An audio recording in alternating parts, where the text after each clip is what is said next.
So welcome everybody. We have a great session planned for you today.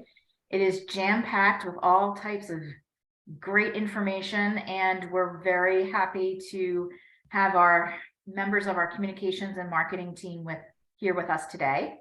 So I'm going to introduce them, and then we're just going to go right into it. So we have Amy Repke, who is our Vice President of Communications and Marketing. And we have Vicki Santinello, who is our Director of Marketing. And we also have Nate Falger, who is our Marketing Manager. Sorry about that. So without further ado, I'm going to turn it over to them. And please feel free to put any questions throughout the session into the chat. And then we'll be sure to get them to our presenters for you or for answers. So thanks. So with that, Amy, I'm going to hand it off to you. Okay, great. Thanks, Karen. Welcome, everybody. We created this session after the fall CED retreat. We had the idea as we were speaking to the group that was here that we had learned some new tricks. I won't call them secrets because we're sharing them today, but they were new to us and we had a lot of aha moments in the room. So we thought, what better way to be able to share with the larger group what we've recently learned through attending a couple of education seminars over the summer and in the fall. So without further ado, I'll get started with the first slide. So we titled this, Congrats, You're an Influencer, and so is everybody else. Now what? Because everything that we do, whether it's trying to attract new members, engage and retain our current members, has to do with the influencer world that we live in. And CAI is an influencer in the housing industry. And so we're going to give you some ideas and new ways of really becoming an influencer and helping us spread the word about CAI. So on the agenda today, we're going to talk about social media trends. We're going to get into a little bit of why content still rules. Vicki will talk about email marketing and some tips that truly work. And then Nate will talk about, it's all about the metrics and why metrics matter so much in what we do today. So I'm sharing this slide, and there might be some folks on the call that have seen this. So this is your competition. This is our competition. Every day, we all probably get hundreds of emails. We're now getting text from businesses and brands, and our attention spans are quickly shortening. So you can look at here, the average attention span of a human in 2012 seconds. Today, it's 8. We are less than a goldfish. A goldfish has more of an attention span than most of us do today with 9%. It's interesting to note some new research that's out there says that for websites, we get 7 seconds to capture the audience and keep that reader. For social media, 1/10 of a second. 1/10 of a second. So I want you all to keep that in mind as we're going through today's presentation. So I'm going to talk a little bit about social media. I'm trying not to get too much in the weeds here because I could do an entire hour on social media, but we're going to give you a couple of key highlights and things that we've learned in the last 6 months to a year that we have seen ways to improve our social media. So in our scan and consume world today, we all do this. We know that whether we're on our mobile device or our laptop, we are absorbing content in a scan and consume model. Our thumbs are doing all the work if we're on social media, or even when we're on news sites and we're reading the headlines, or we're seeing that it takes 2 minutes to read this article. Is it worth us giving our 2-minute precious time to that article? So this is when I want you all to think about your competition. It's It's the distracting world that we live in. And how do we get to the scan and consume model so we can help our members and get the information and find the information they need quickly. So in today's social world, knowing that scan and consume model is super important. We're going to talk a lot about a new concept called smart brevity. And really the essence of smart brevity is do more with less. And you'll see the words that have been deleted, and that's we'll get into that a little bit more. But introducing smart brevity. So I'm going to share the book with you at the end of the presentation, but smart brevity is a relatively new concept. It was created by two former Washington Post reporters that went on to start Politico. And their whole concept is, whether it's social media, it's a newsletter, it's an email, any form of digital communication, really applying brevity. And we know that we're all busy and we don't have time to read a novel as an email. We want the bullet points, we want the highlights, and we want to move on. And more importantly, we want the reader to take that call to action. So smart brevity is weaved in throughout this presentation. So one of the first kind of rules, or so to speak, of the smart brevity concept when looking at social media is the right words can make a huge difference. So I'm going to give you a couple of examples. So the first one is we're going to talk about the 4 brevity action tips. The first one is delete filler words. And what I mean by that is words like that I just said. So in about 5% of your sentences, the word that makes your idea easier to understand. And the other 95%, get rid of it. So at the end of the presentation, you'll find a link to this article, and it's 30 filler words that you can cut out of your writing, whether you're writing an email to your members to let them know about a new education event, or you're inviting them to something, or you're any form of communication. The smart brevity is really helpful. So cutting those filler words. I'm gonna give you an example. So the top is an example using the word that. I decided that journalism was a good career for me. It reads better as I decided journalism was a good career for me. This is so basic and easy.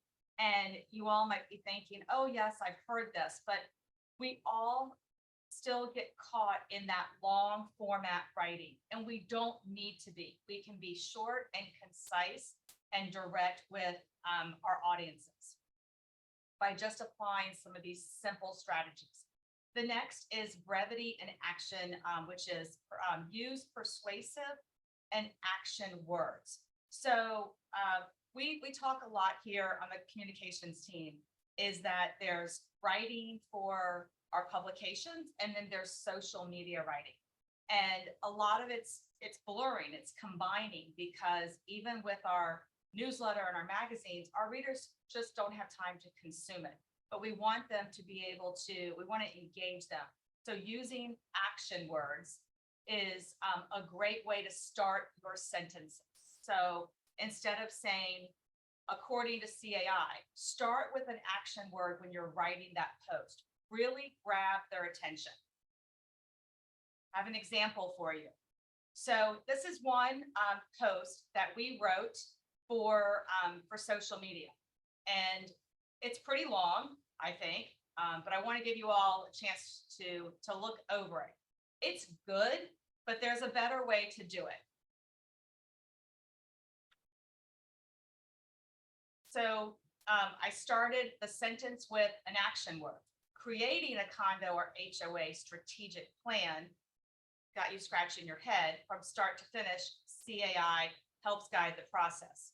So you all have access to these slides after the presentation, but doing this simple edit is much more engaging to the audience on social media than the first one. The third is reducing prepositions. So an easy way to cut out prepositions is to look for opportunities that make something passive. So the easiest example I can think of, the car of your neighbor is really just your neighbor's car. And if you look back at this one, where we said developing a strategic plan for your HOA or condo, I just flipped it and put creating a condo or HOA strategic plan. Do you all see that? But when I have some heads nodding on the camera, because it's just that easy as flipping it around, and you reduce your word count. The fourth one is be clever and have fun. Although most of the time we are talking about serious issues, a lot of the time is that's not to say we have to be boring, and we truly have to stop being boring. And that's something that this team works really hard, and we laugh about, is that boring? And it's just a quick question of, does anybody care? Is it relevant? And does the topic, how can we say it in a clever way that gets people interested and makes their ears perk? So I'm going to give another couple of examples because I really want you all to walk away with some of these simple strategies. So this one is good. This is, again, these are all examples of what this team has created. And I'm not quite sure I can read all of it, but association management company, CEO, and senior level executives, the 2022 CEO MC retreat is the ultimate event for you. Get the state of the industry forecast to help your company make immediate and long-term business decisions. It's good, it's long, and in the essence of brevity, this is how it can be better. Looking for new and innovative ways to create, manage, and drive success, the 2022 CEO MC retreat is the ultimate event for you. Save your seat today. So hoping you all can see the difference in how we're really trying to have the writing be tighter and more concise. Another one is, what keeps you up at night? Get firsthand ideas and solutions from your community association management CEOs and senior executive peers at this exclusive event. Rest easy, we got you. Plan your CEO MC experience today. Good, again, really long. What keeps community management CEOs like you awake at night? And it's okay. I believe it's to abbreviate where it makes sense. Find solutions and new ideas at CAI's 2022 CEO MC retreat. Rest easy, we got you. So those are some examples. They say that for every good writer, you're a good editor. This team probably spends just as much time editing our work as we do actually writing it. Okay, so now I'm going to switch gears, moving quickly to content marketing.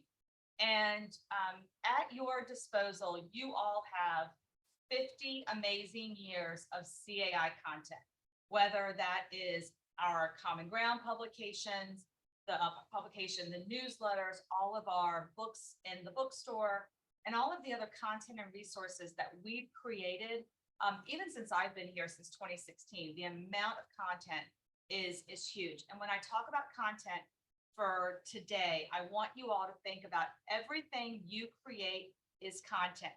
Your education luncheon is content. Your webinars that you do for your chapter is your content. Any publication or download or infographic, it's all, when I talk about content, it's your content. So we do a lot here on the from headquarters with content marketing, because I believe that it's a way for us to connect with people who may not already know that we exist. It helps us improve our SEO, because if we write a blog that's going to get picked up by search engines, it gives us a greater authority and trust. It helps us talk about the issues and challenges that are in communities today in a way that connects with people without it being a direct sales approach. It's affordable, doesn't really cost us very much if we don't sponsor it.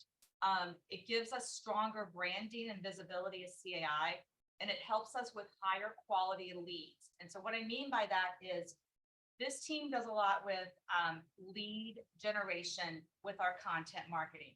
So I want you all to think about, we have an article in Common Ground magazine that we think is appealing to the masses and would be a great resource for us to push out on as a blog. And then within that blog, maybe we have a new infographic that they would like a cheat sheet or the 5 tips on how to run the most effective board meeting, just using that as an example. And it's a tip sheet. So when they click through to the blog, they have to click through that lead gen and give us their emails.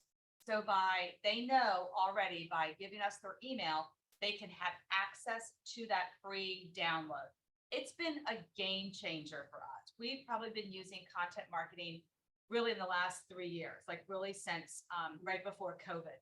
And it's a great way for us to capture new leads. And then we can do drip email campaigns, and then we can put those names into our prospect list.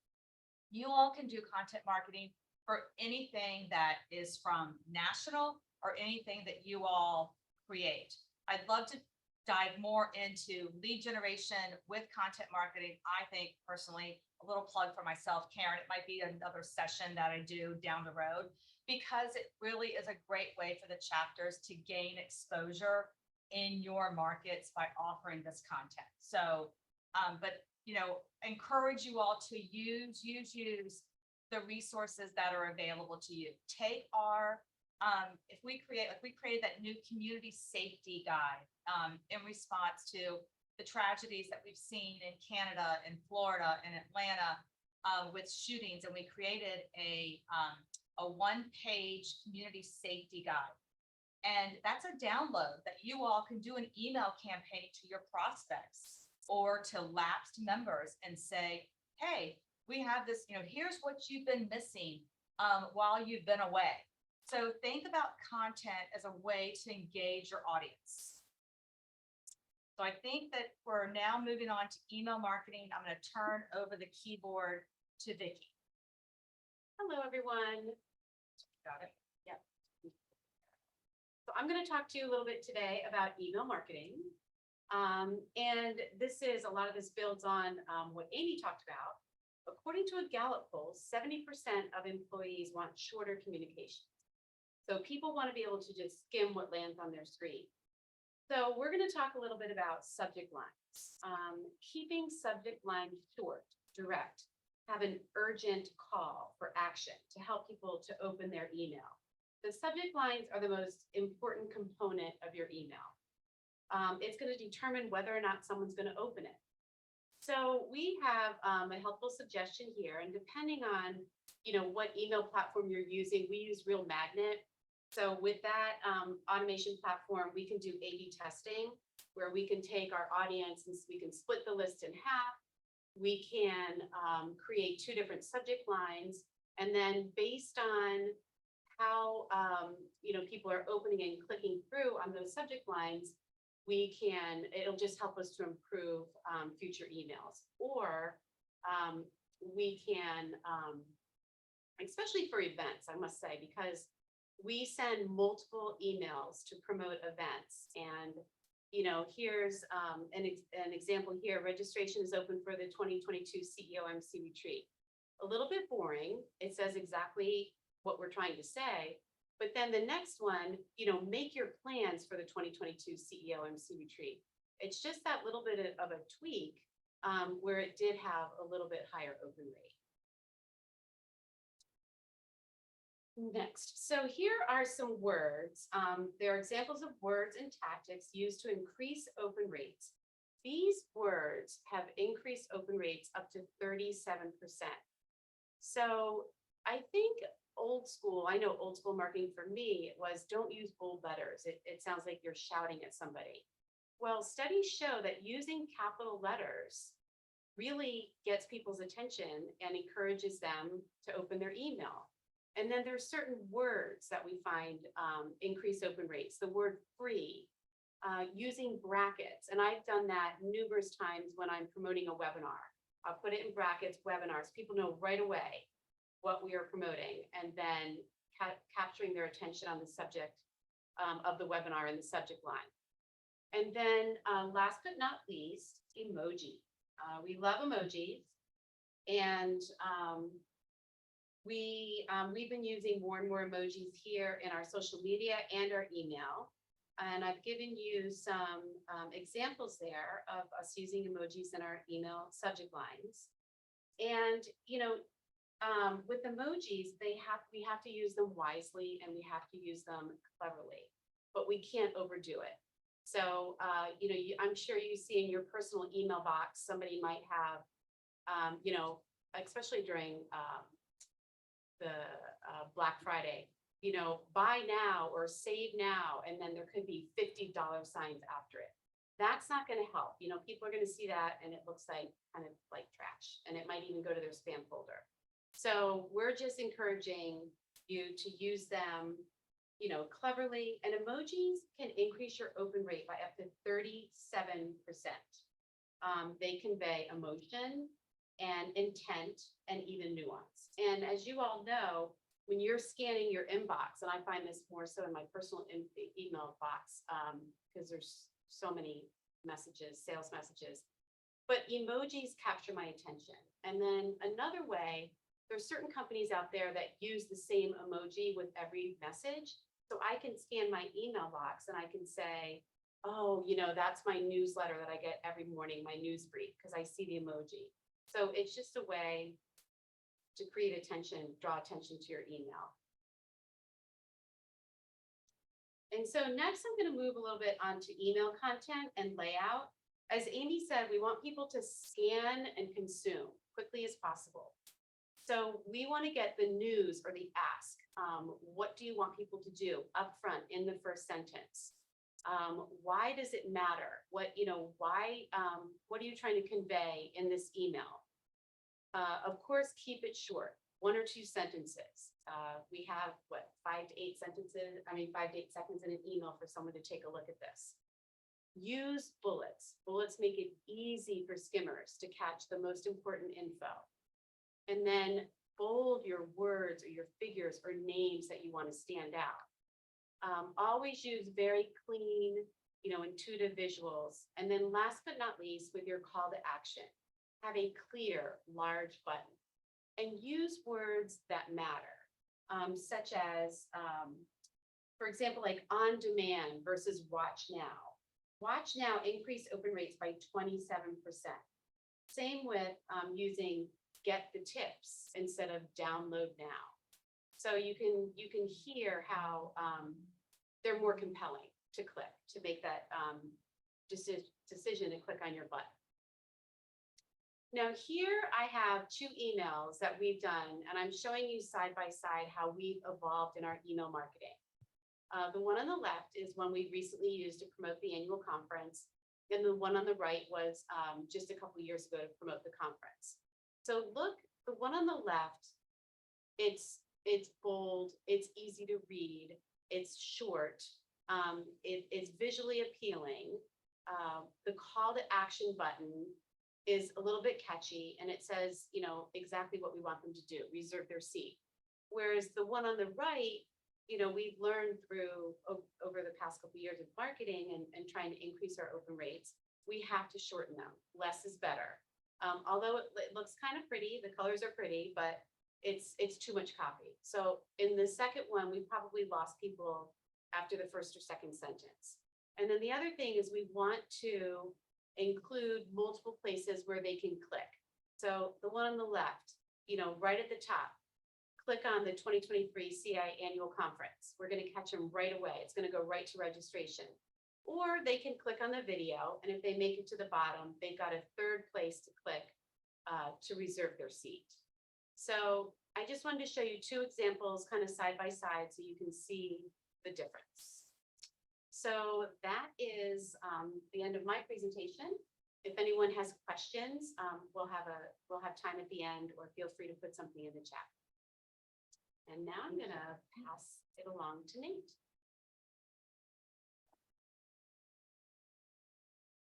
All right, I hope everyone can hear me pretty clearly.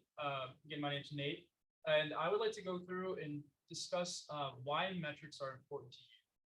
I want to talk about why it's important to dive deeper into your metrics rather than just your impressions and click-throughs, and really get a sense of how your audiences are behaving on it. The thing I want to touch on here is that metrics, it's more important. It's not just important to track them to get a sense of results that you're getting, but they can really help you become a better decision maker, content marketer. So to open this up, I kind of want to propose a few questions, and please feel free to answer these in the chat. But for us to take a step back and look at the content marketing strategy, see if there's, the answers to these questions, if they're revealing that you're not taking full advantage of analytics to make yourself a better decision. So first and foremost, the question I want to ask is, please feel free to drop in the chat. What metrics are you using to determine your successes or failures? What KPIs are you currently tracking across all your different platforms to really show the value of your marketing strategy? Sometimes it can be hard to determine what KPIs we should be tracking. Like I said, sometimes we can look at a post or a piece of content, blog or something like that, and say, hey, look, we achieved thousands of visitors. With a video, we could say, hey, we achieved thousands of views on this. But if we're looking at that, and the session duration on the page is only about 30 seconds, or if someone's viewing this video and they're only watching 10 seconds, they're not consuming the whole thing, does that really show the success of the content? Probably not. So, one thing you want to look at with your metrics is taking that step further and looking a little bit deeper. So if you're going to have, for example, you're going to look at a video, look at the watch time. Don't just look at the views. You want to see how people are engaging with this. And now the second question to ask with your content marketing strategy is, are you cherry picking your data during your reporting sessions to line up preconceived decisions or opinions about your strategy? We have all been there. I definitely have been there many times. When I used to work in the agency life, we would have reporting sessions, and I would just harp on, hey, look how many ranking keywords we have. They're #1 spot. Isn't that so amazing? But does that really help in the long term? Probably not. It doesn't really give you insight or actionable insight that can help you improve your strategy over time. So it's important to not be nervous about the decreases or some of the shortcomings you're seeing in your marketing strategy, because they can actually paint a picture that's very good for you and help you down the line in the long-term strategy. So it's important to think about, not just harping on all the successes. For example, you can have a social media page in your organization that's gaining tons of new followers every month, but say that your engagement rate is dropping at the same time as you're seeing this boost in followers. That kind of shows that you don't have a strong social media presence as you really think you might, or as you might be presenting to some of your outside stakeholders during these meetings. So it's really important to not be cherry picking data, looking at the full picture of all the data that you use to really optimize your content marketing. Now, the third thing I want to touch on is what's driving your content marketing strategy. Are you using data, or is it basically based on your gut instinct? As we've kind of touched on here, there's tactics you need to take to make your content visually and get in front of people to make sure that you're doing the most for programs. But there is a science behind the content that you are using, and it's important to note that every piece of communication that you're sending out to folks is content. Your website is a piece of content, so it makes you need to make sure that you're being smart about how you're using that in your digital marketing strategy. So for example, with this kind of idea, it's not good when you're in your content ideation meetings to say, I was at this event and I heard people talking about this topic. Maybe we should put a blog out. That's sometimes not the best way to move forward, especially considering, social algorithms nowadays, SEO algorithms.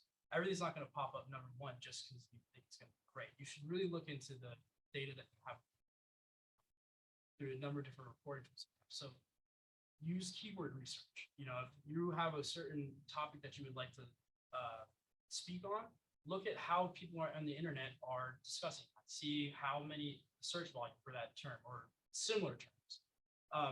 If you have a certain type of content that people are resonating with a lot, you should be using that more than other times. You should be prioritizing that content type over others. If you're noticing in your data that most of your traffic is coming from, or traffic to your website is coming from one specific source, such as email or social media, you should prioritize that over your organic or your paid, so your content marketing.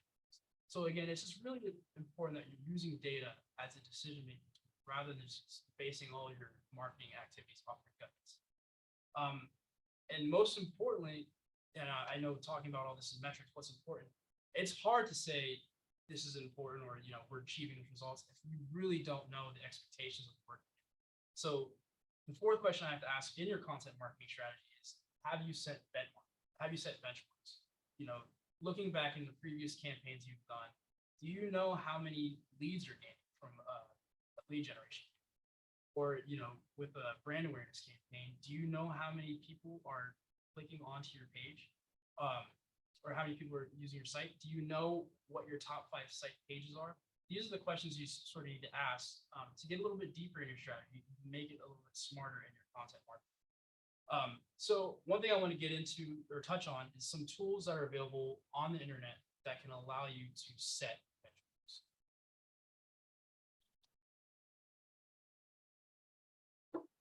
So the first tool I want to touch on is called Moz SEO. You may be familiar with it. You just click on, or in your browser, you can just search moz.com. And what Moz is an all-in-one SEO tool. This software can be used to manage a number of different areas of your site. So what you can do is you can get an idea about your site's health. So you can find some of the technical issues with that. So say you have some broken links on your page, or if you have 401 redirects, these are going to negatively impact you with Google and other search engines. So those sort of things you want to make sure you're looking at to make sure that your site is credible. You can also measure your SEO impact and track rankings with Moz. So you'll see in the screenshot here, I plugged in the national website. And so you'll see that we have domain authority of 56. Domain authority is on a scale of 0 to 100. A powerful site like Amazon or Facebook, something like that, or YouTube, that's going to have a domain authority of about 100. We're right, and most B2B businesses are in the range of about 35 to 50.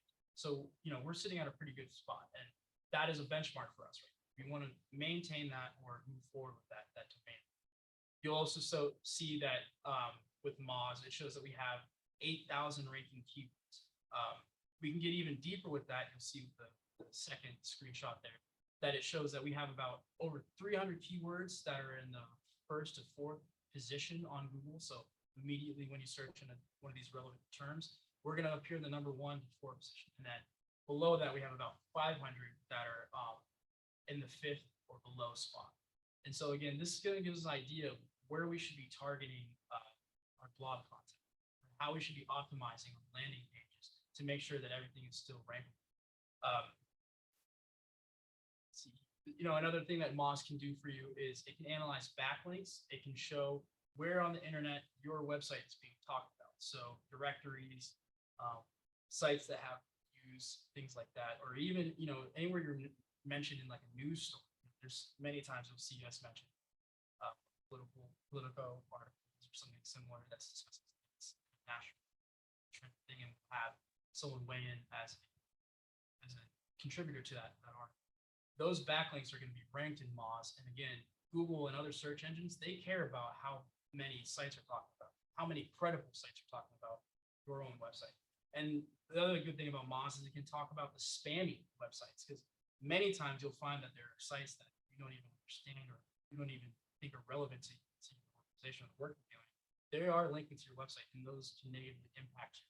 So Moz is really important for that. And then, like I was just saying, Moz can be used, and I use this a lot for keyword research. It can give you an exact number of people, the monthly volume of people that are searching for a certain keyword, as well as the similar search terms that are relevant to that thing that you just searched. And so that can really help you with your blog content story. And another reason I really like using Moz is some of these tools or some of these reporting that you're going to see similar stuff you'll see in Google Analytics or Google Search Console. But you kind of can look at it better at face value and get an understanding. Those other tools you have to kind of be an expert, you have to be familiar with or really know what you're searching. So Moz there are free options with Moz, especially when you're just trying to get that baseline, set your benchmark, get an understanding of how powerful your site is. Moz is a terrific free tool for you. Go ahead. Another thing I want to talk on is looking at Google Analytics, but just one specific report. If you're familiar with the platform, you know that once you click in on that left-hand side navigation, there's many different reports that you can click into that show you behavior of your site, how many site users, new versus returning, which are all important things to set with your benchmarking. But one thing I really want to touch on in Google Analytics is the specific benchmarking report that's sort of towards the bottom of that left-hand navigation. In the benchmarking report, this is where you're going to be able to find a breakdown of which places on the internet, like Google, or excuse me, organic paid search, direct search, social traffic, referral traffic, email traffic. It's going to show you which ones are the most popular ways for users to enter your website. And again, that's going to be a really important thing as you're thinking about your content marketing strategy. You can also, with this benchmarking report, get an idea of where in the world people are coming from to your website. So most of the time, I think for most of us here in this conversation, you're going to find that users are coming from the United States. Sometimes you can get a little bit granular, get an idea of the state or city that's on. Again, for your paid search targeting, that's going to be a really important parameter. Another thing to look at is your device. It's the devices users and the amount of people that are visiting your site, what kind of device, whether it be a desktop, mobile device, or a tablet device. And again, that's going to really affect your content marketing about how, going back to that brevity, how fast and consumable your content is. Is it scrollable? Is it easily used? Another thing too is if you're noticing that most people are coming to your site from desktop and less numbers are coming from mobile or tablet, your site might not be as mobile optimized as you think. And if it's not mobile optimized, that's going to have, again, a negative impact on your SEO. So all these kind of different data can really drive your content marketing strategy. And lastly, the thing I want to touch on is to help set benchmark is a cross-channel social media platform. Here in our organization, we use Sprout. You might be familiar with that, or you might be familiar with something like Hootsuite or Zoho Social, SEMrush, or Marketo. These are tools that can be used for publishing your social media, keeping a calendar. You can have some social listening components in there, so that'll allow you to keep your ear to the ground on what relevant topics are being discussed, what hashtags are being used relevant to your page and the industry as a whole, and then some keywords that are very popular on social media. And again, I think it's really important to implement some sort of management tool like this, because it can paint a picture a lot about all of your social media platforms, a little bit more than you can maybe just creative suites or creative tools studios directly on Facebook. These will allow you to kind of get a sense of what content types are really resonating with your audience. You can get a nice sense of which strategy, your paid or organic strategy, which ones are really driving your engagements and your impressions. You can also look at Moz to social or Sprout or Hootsuite. These tools can really be used to get an understanding of your audiences, how you're building your audiences, how they're growing over time. And so, for example, I recently used our social media management platform, Sprout, to set benchmarks for our upcoming 2023 content marketing strategy. So, for example, I have noticed that for several years, CAI National has been able to achieve about 25% growth in engagements year. So this year, we're targeting boost that to 30%. So again, you want to have that idea of just where you're at or what your expected outcomes of your content marketing strategy, because then it really can help you identify the value and get a clear understanding of how audiences are interacting and behaving with content. Great, thanks, Nate. Certainly. Thanks, Vicki. So we have listed resources for you all. We just put the direct links. These are resources that we used for this presentation that we think will help you after we leave today. And the last one, going back to that smart brevity, and I think we put the link to the Axios page, but we encourage you all to take a look at these links and use these. They're all free resources and available to you to help with your communications and marketing. So Karen, Kelly, we will open it up for any questions. There may be some questions from, Sure.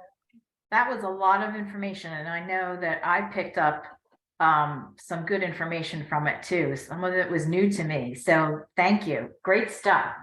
If you have any questions for Nate, Vicky, or Amy, please put them in the chat or just unmute and ask the question, and I'm sure they'll be very happy to answer any questions that you may have. There is one in the chat from Tony. Any suggestions on data management cleanup, such as email lists, etc.? Sure. Again, looking at your data again, if you have a email marketing automation platform, I would look into your lists and see how you can do hygiene. I would go in to see, your most used lists and the response rates you're getting. I would look and see how many active people are clicking into those emails, and if they're old emails. A lot of those times, because of the can spam regulations that are nowadays, you can get a pretty clear indication of how many people are actively using your emails, responding to them.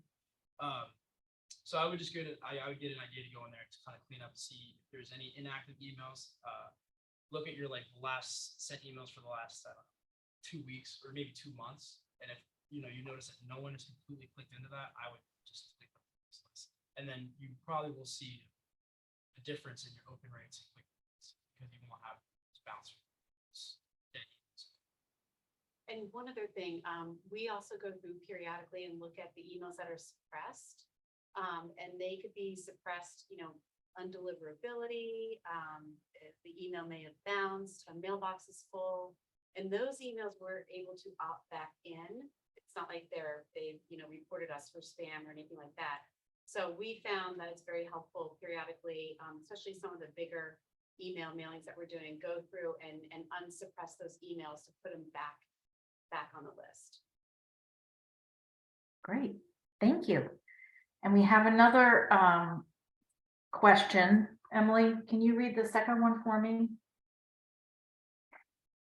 Sure. It says, is there any potential for capitalizing on CAI's use of services like Sprout Social to get a better price for chapters? we can definitely look into that. I know that I think there was another question about the Gaggle platform, and for those that aren't familiar with Gaggle, it was a platform that was really intended to be an employee influencer campaign. We went to Gaggle. We were their first, association client, and it allowed us to share content directly with the chapters for social. But what happened as the platform started to change their algorithms and consistently change their algorithms, we found that for Twitter, some of you were getting locked out of your Twitter account, and because the system thought you were a bot. If you on Facebook, if you didn't write your own comment before you shared the content, then you were getting flagged. So it wasn't a system that was conducive to what we're trying to do. I would say that we haven't found a platform right now where we can share that content directly besides you all following our content. I will say I know that is a lot, because for some of you, you may not have someone who's designated to keep an eye on your social media, and you're doing that with the other 100 things that you're doing throughout your day. So, I would like to dive into this and talk about this year, how we feed you all more posts that you can cut and paste from a Word doc and put it in if you haven't had time to share it immediate. This team puts out, on any given day, 3 to 4 posts. We might put one thing on Instagram, 2 things on Facebook, 1 thing on Twitter, something on LinkedIn. It's a lot. We are using to manage and proofread, because every post we put out gets approved by someone in the chain of command. And so we use our Outlook calendar. We have a group Outlook calendar where we've invited key members to be able to have access to that calendar. So for example, I just read through Friday's post, Saturday, Sunday, Monday. And we kind of have it timed out in the Outlook calendar when those posts will go live. So we can see what we're doing. And, that's how, and then we're putting it into Sprout Social, just cutting and pasting the links, making them a bit.ly to shorten the URL. But we're just, that extra step is how we manage it. Plus it's a record for me. So if Tom Skiba ever says, hey, Amy, you put something out 3 months ago, and I can't find it, I have documentation of what it was. So it's a way, it's a checks and balances for us. Is it the best system? I don't know. There are probably others out there, but it works for us. We're a 11-member team. Half of us have access to this calendar. And it really is a way for us to manage what we're doing and when we're doing it. So I can say, oh, hey, Vicki, you just promoted annual conference on Saturday. Do you really want to promote it again on Monday? I mean, and we can have that dialogue. But as far as feeding that, to you all, I'm still, we're still looking for what is out there, what system is out there that you all can get in and see what we're doing, and how that could be. Okay. We had a question from Kim McLean from Connecticut. Is there data about social media engagement and connection to joining as a member or attending events? Yeah, we certainly have data like that, if I'm understanding correctly. We're tracking a lot on the content that we're putting out that relates to getting people to join as a member, as well as getting people to sign up. I will say that from a lot of my tracking, I noticed that most of the time that people are joining as a member through the national site, they're actually doing that through organic search or direct search, or our third highest channel for that is paid. Social isn't as high for that, but social is very, very high for us to get people to attend events. And we're actually using our social media channels pretty differently for promotion for events. So LinkedIn is probably going to be a leader for us when it comes to actually getting registrants. But when it comes to communicating about the event and certain people speaking, we're just kind of showing photos from the current event or previous ones to kind of get people excited. That's where we notice more of the social or less business centric platforms like Instagram and Facebook. That's where we're noticing a lot of engagement in that term. And actually, surprisingly, I was actually doing some reporting last month. The microsite that we use for Law Center and all, that actually contributed a very high number of new members join, or people going to the Join Now page on our website. And our Join Now pages are consistently our second highest ranked page. So we do have that data, but it's not as high on social media as it is for other channels like email or search. And I will say to that, Kim, is that Nate works with Laura, who runs the social media, does a lot of the posting and the writing. And so we know that the members, the members love to see themselves on our Facebook page, and they engage with us. And that engagement just speaks volumes, that when we post images and we have clever copy about what's happening in that image, the engagement score, it is crazy. And that is good, because that means that the member is engaged, the members take the time to post their own photo after we've said, we saw you taking selfies at annual conference, and they'll post them. Now with LinkedIn, like Nate said, we have 20,000 people right now in our LinkedIn group for CAI. So anytime we have something that's more authoritative and with the industry, we're putting that in the group, and then we're also putting it on the CAI page. So we are slicing and dicing our content for each platform. So we might write just one post for Instagram, and that's the only thing that goes out on Instagram that day, and it's super tailored to the Instagram audience, if that helps you. Great, thank you. We have two more questions. Do you use Outlook exclusively to plan your content calendar or some other software?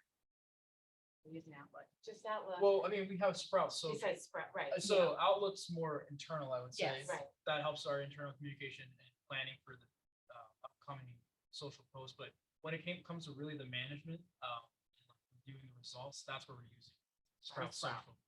But as far as the planning, like, Yeah. so to be different, so the internal and with the communications and marketing team. So if we know, for example, that we're kicking off, I'll use the new recruiter community campaign. So we worked with the membership team, came up with the concept, we all finalized the collateral, and we knew we were gonna launch it on, I'll just say December 20th. So we had it in our calendar when it was going to be launched. We knew that Laura was gonna put it on Facebook. It was going to go.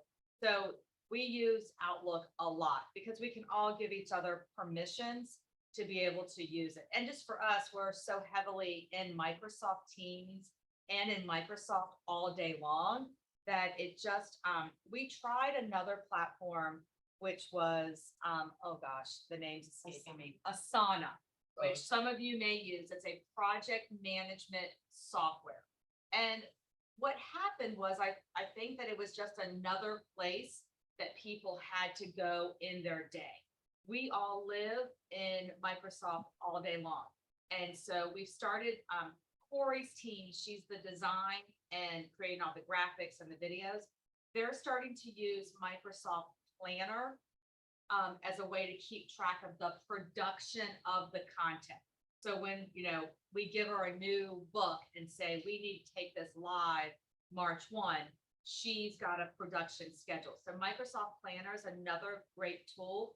We just felt for the 11 of us that we live all day in Microsoft, that just to go into those calendars that we created was just easy.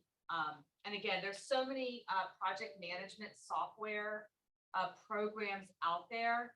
I would just say, use what's best for your chapter.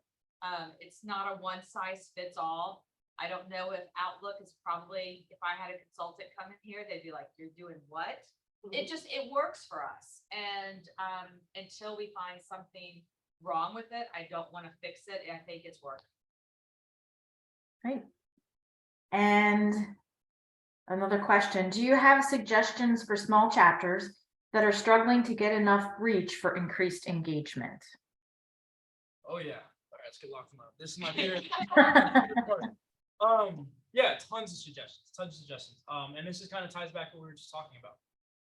If you have a social media management platform or tool, I would definitely go in there right now or whenever, and I would look at your highest engaged posts ever. And I would take, stock of everything that worked about that post and why it worked. Like what time of day you posted, what type of content was it linked to a blog, was it a video, was it a photo that was shared, and kind of think through about all the factors of that piece of content and get an idea of why that was the most highly engaged. And then I would, again, think about your posting strategy. I would start to prioritize that similar type of content because that's what's resonating with your audiences.